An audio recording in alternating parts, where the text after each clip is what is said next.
সংক্ষিপ্ত আজকের প্রতিষ্ঠা বার্ষিকীর এই সমাবেশে সম্মানিত সভাপতি ফরিদ আহমেদ উপস্থিত, রাজপথ থেকে উঠে আসা নেতৃত্ব, প্রিয় নেতা গাজী ওয়াহিদুজ্জামান লামরু, প্রিয় নেতা শেখ রিয়াজউদ্দিন রানা, আলমগীর কবির মান্নু সহ নেতৃবৃন্দ ভাইয়েরা, আসসালামু আলাইকুম। নিশ্চয়ই আমরা স্লোগান দেব, কিন্তু আজকে সন্ধ্যায় নয়। প্রিয় বন্ধুরা, 1978 সালের 1 সেপ্টেম্বর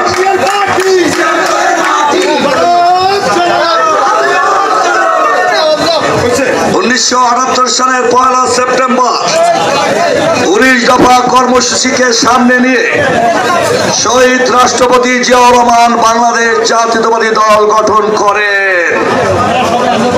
এই দলের মূল লক্ষ্য ছিল গণতন্ত্র।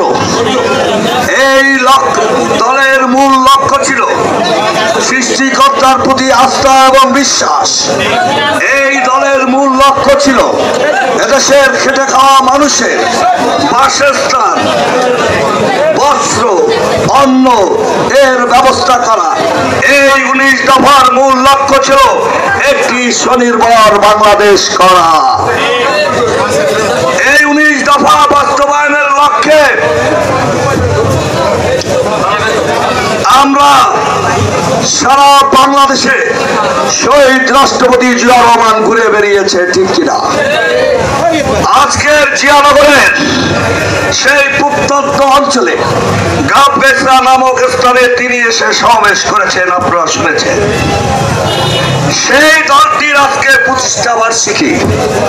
আমরা হয়তো ভাবতাম 5 তারিখে আমাদের সন্তানদের রক্তের মধ্য দিয়ে, ওই আবু সাইদের রক্তের মধ্য দিয়ে এ দেশ যে দ্বিতীয়বার স্বাধীন হয়েছে, সেই স্বাধীনতার সুফল নিতে সারা বাংলাদেশে র্যালি করতে এবং আনন্দ উৎসব করতে কিন্তু আমরা করি নাই।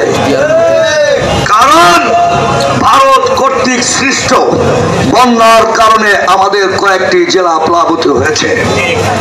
জিয়ানগরবাসী বিভিন্ন সময়ে আপনারা নির্যাতিত হয়েছে। আজকেও শুনলাম নাকি বোমাবাজরা এদেশে রয়ে গেছে, থাকবেই তো। স্বৈরাচারী শেখ হাসিনা, খুনি, লুটেরা এবং এ দেশ ধ্বংসকারী, তিনি তো মাত্র একটা হেলিকপ্টারে গিয়েছে। প্রতাপতারা ঘুরে বেড়াচ্ছে না? প্রতাপতারা ঘুরে বেড়াচ্ছে। আমরাও বলতে চাই, যে সকল সাধারণ মানুষ ভয়তে বিভিন্নভাবে নিগৃহীত, নির্যাতিত হয়েছে, তাদের ব্যাপারে আমাদের কোনো কথা নাই। আমাদের কথা সেই সমস্ত সন্ত্রাসীদের যারা আমার নেতাকে গুলি করে হত্যা করেছে।